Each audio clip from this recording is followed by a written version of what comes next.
नमस्कार दोस्तों, स्वागत है आप सभी का हमारे इस channel R S junior classes में। दोस्तों, आज की इस वीडियो में हम जानेंगे कक्षा 10वीं के विषय विज्ञान के अति लघु उत्तरीय प्रश्न, जो कि बहुत ही महत्वपूर्ण है और एग्जाम में कई बार पूछे भी जाते हैं।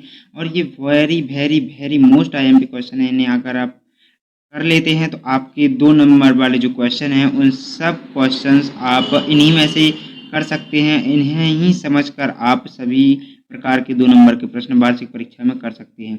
अगर आपने अभी तक अपनी तैयारी शुरू नहीं की है और आपकी जो पता है आपको कि जो 10वीं की वार्षिक परीक्षा है वो 5 फरवरी से स्टार्ट होने वाली है, तो अभी से अपनी तैयारी को मजबूत करें। और इसके लिए हमारे चैनल पर जुड़ें। हम लगातार आपको ऐसे ही वीडियो प्रोवाइड कराएंगे जिससे कि आप अपने तैयारी को बहुत अच्छा मजबूत कर सकते हैं। तो आइए सबसे पहले स्टार्ट करते हैं। उससे पहले अगर आप हमारे चैनल पर नए आए हैं तो चैनल को सब्सक्राइब करके बेल आइकन प्रेस ज़रूर कीजिए। और अगर आप इनकी आंसर्स भी चाहते हैं तो हमें कमेंट में ज़रूर बताएं। तो आइए सबसे पहले क्वेश्चंस देखते हैं। सबसे पहला क्वेश्चन है हमारे पास, उदासीनीकरण अभिक्रिया को उदाहरण सहित समझाइए। तो जो उदासीनीकरण अभिक्रिया है उसको उदाहरण सहित हमें समझाना है। तो देखिए, जो उदासीनीकरण की अभिक्रिया होती है वो काफ़ी बार पूछी जाती है, क्योंकि ये बहुत ही आवश्यक अभिक्रिया है, तो इसे आप ज़रूर से समझ लें। अब इसके बाद हम देखते हैं दूसरा क्वेश्चन है हमारे पास, क्षारक किन्हें कहते हैं। तो हम जानते हैं कि क्षारक किसे कहते हैं। इन सब के लिए आपको बहुत अच्छे से तैयार कर लेना है और ये काफ़ी इंपॉर्टेंट क्वेश्चन होते हैं क्षारक के बारे में। अब देखिए तीसरा क्वेश्चन है हमारे पास, उभयधर्मी ऑक्साइड क्या होते हैं। तो अभी हम इनके आंसर्स अगर आप चाहते हैं तो हम आपको नेक्स्ट वीडियो में हम आंसर्स दे देंगे, लेकिन उससे पहले अगर आप हमारे चैनल को सब्सक्राइब करते हैं तो आपको काफ़ी आसानी होगी, आपको किसी भी प्रकार की परेशानी नहीं होगी, आपको किसी भी क्वेश्चन का आंसर आसानी से मिल जाएगा। आप हमें कमेंट करके ज़रूर बताएंगे। अब इसके बाद हम देखते हैं चौथा क्वेश्चन हमारे पास है, मिश्रातु किसे कहते हैं। तो हम जानते हैं कि अभी हम इसका आंसर बता देते हैं। मिश्रातु किसे कहते हैं। मिश्रातु जब किसी दो धातुओं से मिलकर, दो या दो से अधिक धातुओं से मिलकर किसी धातु को बनाया जाता है जिससे उसके गुणों में परिवर्तन हो जाता है और वह उन अन्य धातुओं की तुलना में अच्छे गुणों को प्रदर्शित करती है, तो उन्हें कहते हैं हम मिश्रातु। अब देखिए पांचवा क्वेश्चन हमारे पास है, सहसंयोजी आबंध किसे कहते हैं। तो ये भी काफ़ी बार पूछा गया है। ये very very very most IMP question है। ये कई बार एग्जाम में पूछा जाता है। अब हम देखते हैं छठवां क्वेश्चन क्या है।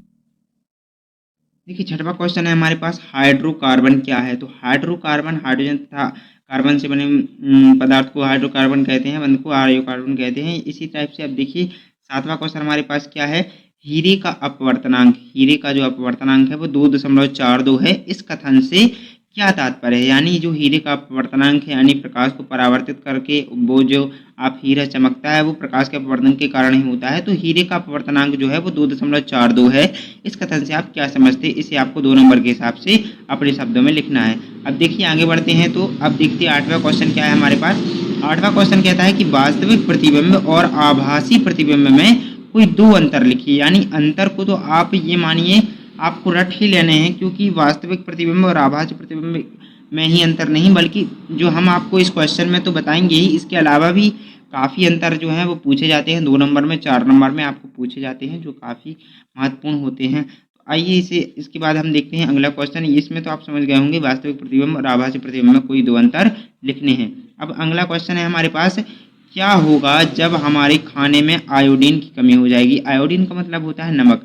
नमक का सूत्र होता है NaCl, सोडियम क्लोराइड जो होता है वो आयोडीन यानी नमक कहलाता है। यानी हमारे शरीर में जब आयोडीन यानी NaCl की कमी हो जाएगी तो हमारे शरीर पर क्या, या फिर हमारे खाने में आयोडीन की कमी से क्या कमी हो जाएगी, आयोडीन की कमी हो जाएगी तो क्या होगा हमारे शरीर में।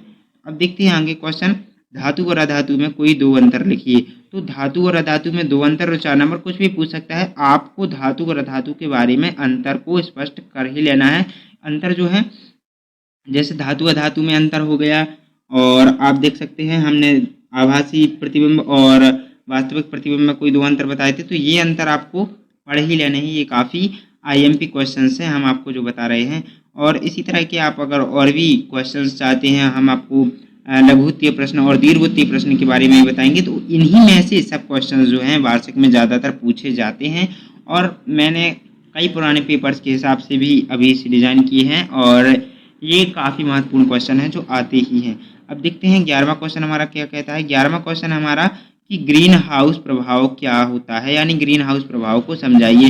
तो ये भी काफ़ी IMP क्वेश्चन है ग्रीन हाउस प्रभाव के बारे में। अब आगे बढ़ते हैं, आगे हम क्वेश्चन देखते हैं। 12वां क्वेश्चन है हमारा, दिष्ट धारा और प्रत्यावर्ती धारा में कोई दो अंतर लिखें। यानी दिष्ट धारा और प्रत्यावर्ती धारा में कोई भी दो अंतर लिखने हैं, जिससे आपको अंतर जो है वो आपको सभी याद करने हैं। हमने काफ़ी अंतर आपको बताए हैं, आपने ऊपर वीडियो में देखा भी होगा। अब प्रत्यावर्ती धारा और दिष्ट धारा, हम इसके आंसर जो हैं वो नेक्स्ट वीडियो में बनाएंगे। अभी हम आपको बस प्रश्न ही बता रहे हैं। तो ये अति लघु उत्तरीय कक्षा 10वीं विषय विज्ञान के काफ़ी इंपॉर्टेंट, वेरी इंपॉर्टेंट क्वेश्चन है 2 नंबर वाले। अब देखते हैं हमारा 13वां क्वेश्चन क्या कहता है। 13वां क्वेश्चन है हमारा, विद्युत परिपथ का क्या अर्थ है। यहाँ पे देखिए विद्युत परिपथ का क्या अर्थ है। तो विद्युत परिपथ क्या होता है उसका आपको चित्र बना के आना है। 2 नंबर में आप ये मत सोचिएगा कि 2-4 लाइन में हम लिख देंगे आपको नंबर मिल जाएंगे। अगर उसमें चित्र ज़रूरी है, डायग्राम ज़रूरी है, तो आपको उसे बनाना चाहिए। डायग्राम काफ़ी महत्वपूर्ण होते हैं, उनसे ही आपको 2 नंबर पूरे के पूरे मिलते हैं, वरना आपके उसमें से भी नंबर कई बार कट जाते हैं। अब आगे बढ़ते हैं, देखते हैं 14वां प्रश्न है हमारा, किसी चालक का प्रतिरोध किन कारकों पर निर्भर करता है। जो किसी चालक का जो प्रतिरोध होता है, जिसे हम रेजिस्टेंस R से दर्शाते हैं, वो किसी चालक का प्रतिरोध किन कारकों पर निर्भर करता है। तो इसके लिए आपको 2 नंबर के हिसाब से लिखना है, तैयार कर लेना है। अब देखते हैं 15वां क्वेश्चन हमारे पास है कि द्विखंडन या द्विविखंडन क्या है। तो द्विखंडन या द्विविखंडन आपके सिलेबस का काफ़ी इंपॉर्टेंट क्वेश्चन है, जो कि आता ही है, इसे आपको तैयार कर लेना है। अब देखिए 16वां क्वेश्चन हम देखते हैं, द्विसंकर क्रॉस क्या होती है। द्विसंकर क्रॉस क्या होती है। देखिए द्विसंकर क्रॉस जो है ये भी एक महत्वपूर्ण क्वेश्चन है, जो आपको याद कर लेना है। अब इसके बाद हम देखते हैं 17वां क्वेश्चन हमारे पास क्या है, ओम का नियम लिखिए। ओम का नियम तो ये मान के चलिए ये आपको बहुत वेरी मोस्ट IMP है, इसे आपको याद कर ही लेना है। ओम का नियम काफ़ी सरल होता है, और ये नियम ना केवल आपको 10वीं में बल्कि 11वीं 12वीं में भी काफ़ी, अगर आप मैथ्स लेते हैं तो आपको फिजिक्स में ये काफ़ी क्वेश्चन जो है ओम के नियम द्वारा सॉल्व किए जाते हैं, और ये 12वीं में भी 11वीं में भी आता रहता है। अब आगे बढ़ते हैं, हम देखते हैं 18वां क्वेश्चन क्या है। 18वां क्वेश्चन कहता है, किसी चालक के प्रतिरोध का क्या अर्थ है। तो जो कोई चालक होता है उसके प्रतिरोध का मतलब क्या होता है। यहाँ पे देखिए 14वां क्वेश्चन में प्रतिरोध के कारक पर निर्भरता पूछी थी, इसमें पूछा है किसी चालक के प्रतिरोध का क्या मतलब है। तो ये आपको जरूर से याद कर लेना। अब देखते हैं 19वां प्रश्न क्या कहता है। 19वां प्रश्न है हमारा, संतृप्त और असंतृप्त हाइड्रोकार्बन क्या है। यानी हाइड्रोकार्बन 2 प्रकार के होते हैं, संतृप्त हाइड्रोकार्बन और असंतृप्त हाइड्रोकार्बन। तो इनमें आपको या तो आप अंतर के हिसाब से भी लिख सकते हैं, या फिर एक तरफ हेडिंग डाल के संतृप्त और दूसरी तरफ असंतृप्त हाइड्रोकार्बन डाल के भी इसका आंसर जो है आप आसानी से दे सकते हैं। इसे थोड़ा आप अच्छे से समझ के कीजिएगा, आप काफ़ी आसानी से इस क्वेश्चन को हल कर पाएंगे। अब हम देखते हैं 20वां प्रश्न हमारा क्या है, प्रकाश के परावर्तन के नियम लिखिए। प्रकाश के परावर्तन के 2 नियम होते हैं, तो इन्हें भी आपको बहुत अच्छे से समझ लेना है। अगर आप इनके उत्तर चाहते हैं कि हम इन सब के उत्तर बनाएं, तो आप हमें कमेंट में ज़रूर बताइएगा। नेक्स्ट वीडियो हम जल्दी ही अपलोड करने वाले हैं। यहाँ पे देखिए 20वां प्रश्न, प्रकाश के परावर्तन के नियम लिखिए। तो 2 नियम आपको लिख देने हैं। तो आज की हमारी वीडियो यहीं पर समाप्त करते हैं। अगर आपको इन सब के आंसर चाहिए तो आप कमेंट में ज़रूर बताइएगा, और अगर आपने अभी तक हमारे चैनल को सब्सक्राइब नहीं किया है तो सब्सक्राइब करके बेल आइकन प्रेस ज़रूर कीजिएगा, क्योंकि हम आपकी इस चैनल पर लगातार वीडियोस अपलोड करते रहते हैं। और अगर आपने अभी तक तैयारी शुरू नहीं की है तो आप हमारे इस चैनल की नई श्रृंखला से आप ज़रूर जुड़े, और इसके लिए सब्सक्राइब करके बेल आइकन प्रेस ज़रूर कीजिए। वीडियो पसंद आए तो वीडियो को लाइक भी कीजिए। धन्यवाद।